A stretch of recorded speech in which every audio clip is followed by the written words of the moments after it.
You do not need to believe this for it to work. That is the first unsettling fact. The second is more dangerous. Even now, while you are listening to these words, something in your mind is already adjusting. You may deny it. That reaction is expected. But denial has never interrupted a law. It only confirms that the law is active. The human mind is not a neutral field. It never was. It is a plastic medium, highly sensitive to continuous impression. And whatever enters it with sufficient repetition tends to become form, not opinion, not desire, form. The modern era was to believe that suggestion is persuasion, that someone must convince you, that there is an other acting upon you.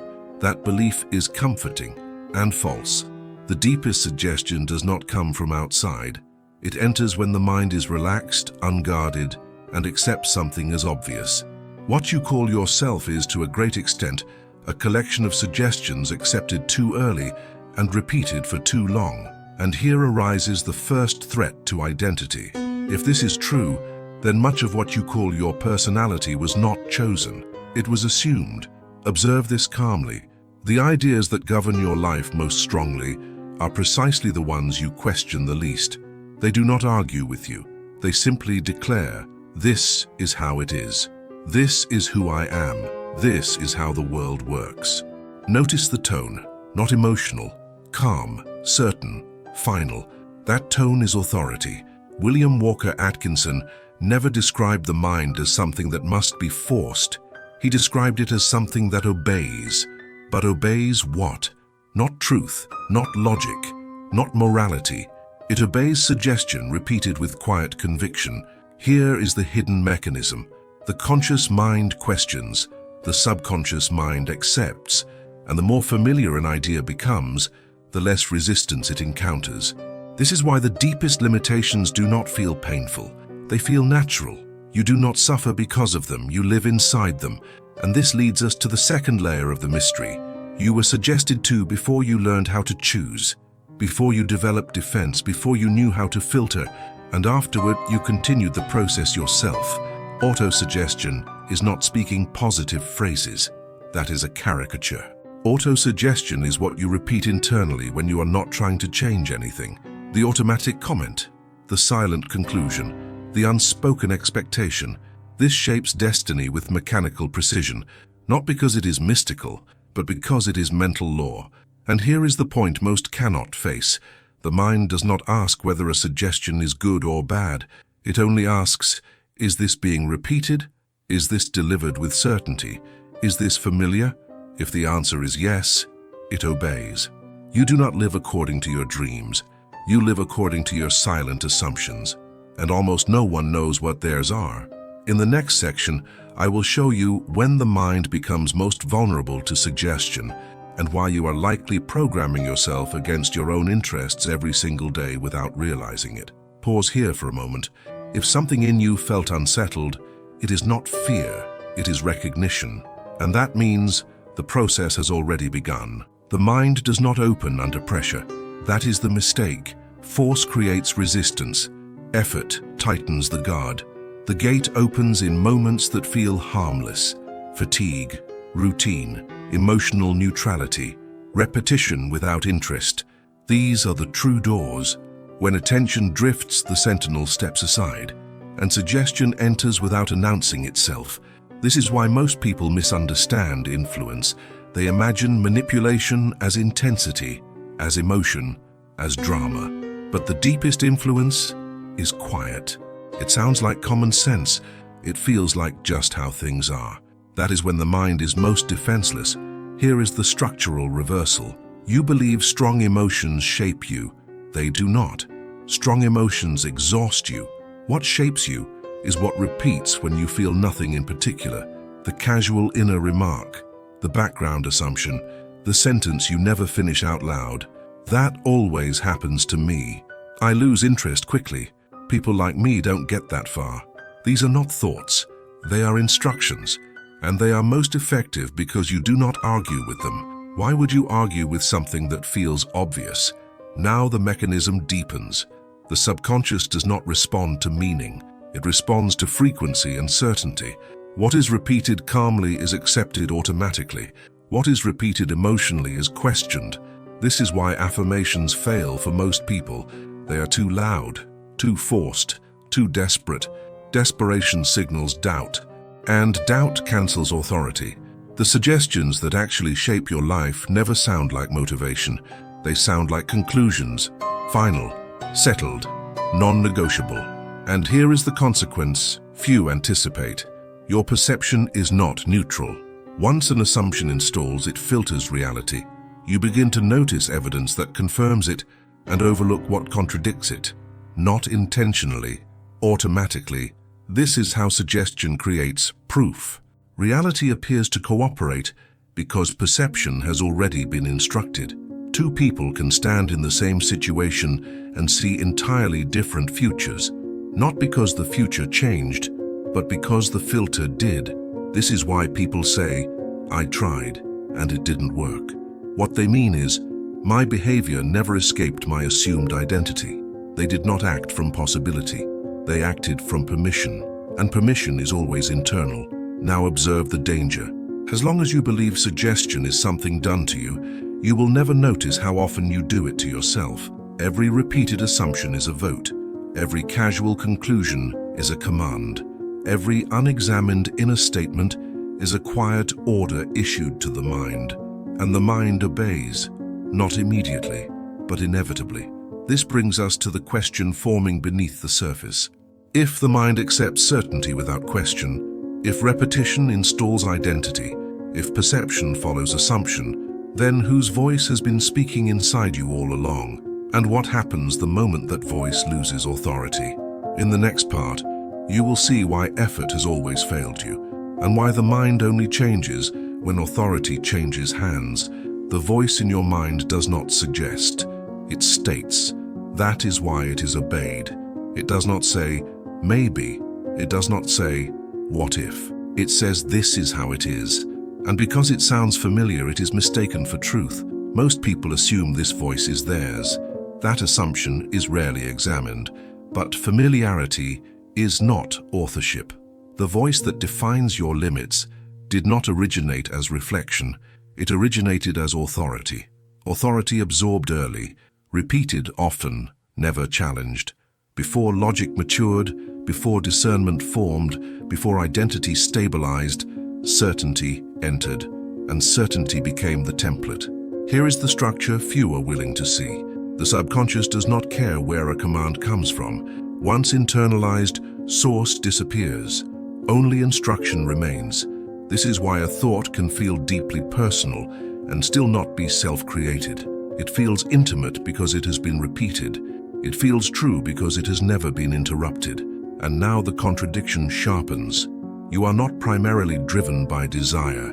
You are governed by obedience. Obedience to what feels settled.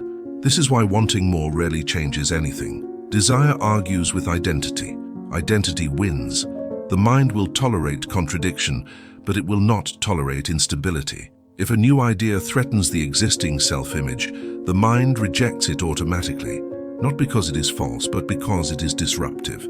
This is why people defend beliefs that quietly diminish them. Those beliefs are not ideas. They are structural supports. Remove them suddenly, and the sense of self destabilizes. The mind prefers limitation to disintegration. This is the point where most teachings fail.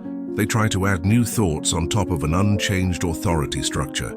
The result is internal conflict, affirmation versus assumption, hope versus certainty. Certainty always wins. This is why effort feels exhausting. Effort is resistance against installed command, and resistance is never sustainable. Here is the silent rule. The mind does not follow intensity. It follows authority.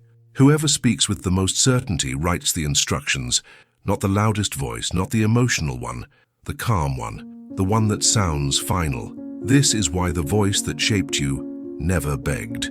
It declared. And here is the unsettling realization. If that voice can be inherited, then it can also be replaced, but not through force, not through emotion, not through argument. Authority never argues. It assumes.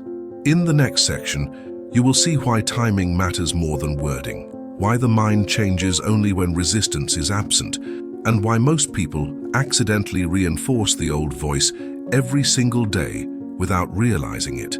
This is where the gate opens completely. The mind does not surrender during crisis. It tightens. It does not open during effort. It resists. The mind opens when it believes nothing important is happening. This is the detail almost everyone misses. Suggestion installs most deeply in moments of low significance, routine boredom, fatigue, repetition without emotion. These are not empty moments. They are unguarded moments. When attention relaxes, the internal gate is left unattended, and whatever passes through repeatedly becomes permanent. This is why identity is not shaped in dramatic moments. It is shaped in ordinary ones. The casual thought while showering, the silent conclusion during a commute, the unchallenged assumption before sleep. These are the true programming windows. Notice the inversion. People try to change themselves when they feel motivated, but motivation activates scrutiny. Scrutiny creates resistance, and resistance blocks installation. The mind accepts suggestion only when it feels no need to defend itself. That is why the most powerful self-suggestions feel unimportant. They sound like background noise. This is just how I operate. That's normal for me. This always works out that way. No emotion, no drama, just assumption. And assumption is authority. Now the mechanism completes itself. The subconscious does not respond to what you want. It responds to what you expect. Expectation removes uncertainty. Uncertainty requires effort. Once something is expected, behavior aligns automatically. This is why hope is tiring and certainty is calm. Certainty eliminates decision. And here is the danger most never detect. You are already assuming things about yourself every single day.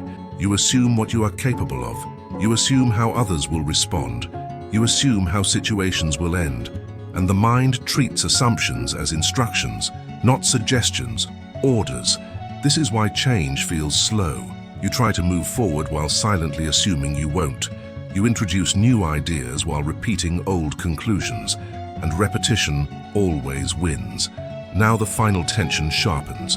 If identity is maintained through assumption, if the mind obeys what feels settled, if perception follows installed certainty, then the real question is not how to change. It is, what are you assuming when your mind goes quiet? Because those moments are when the future is decided. In the final section, the law will close on itself, not as advice, not as motivation, as structure.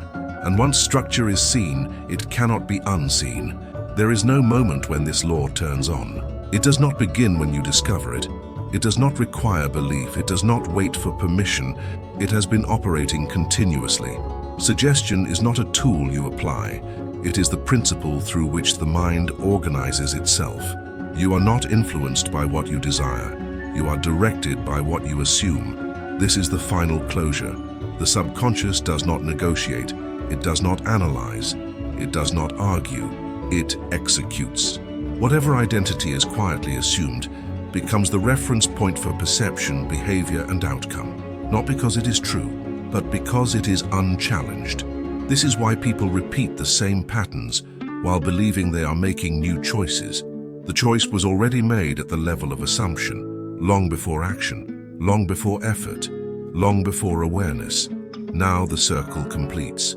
The voices that shaped you were never special. They were simply certain. And once certainty is internalized, the mind obeys it as law. But here is the return of power. The mind does not care who holds authority. Only that authority exists. The moment an assumption is no longer repeated, it weakens. The moment a new assumption is introduced calmly, repeatedly, without emotion or urgency, the mind accepts it as default. No struggle, no internal war, just quiet reorganization. This is why the deepest transformations feel anticlimactic. Nothing dramatic happens. One day a different response feels natural. A different behavior feels normal. A different outcome feels expected. And expectation is the final stage. Expectation removes effort. Once something is expected, you do not try to make it happen. You behave as if it already does. And behavior follows identity automatically. This is the law William Walker Atkinson described without ornament. The subconscious obeys the dominant suggestion, always. Now notice what this means. You are already practicing auto-suggestion perfectly. Every night, every routine, every idle moment. The only question is what identity you are reinforcing. Most people wait for motivation while repeating assumptions.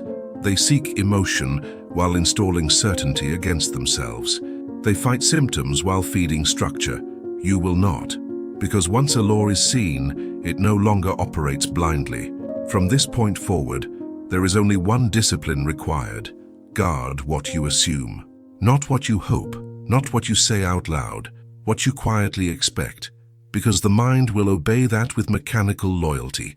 If this structure is already changing how you see yourself, subscribe. If you truly want to change your life in 2026, comment. If not now, when? This was never self-improvement. It was self-governance, and it has always been in effect.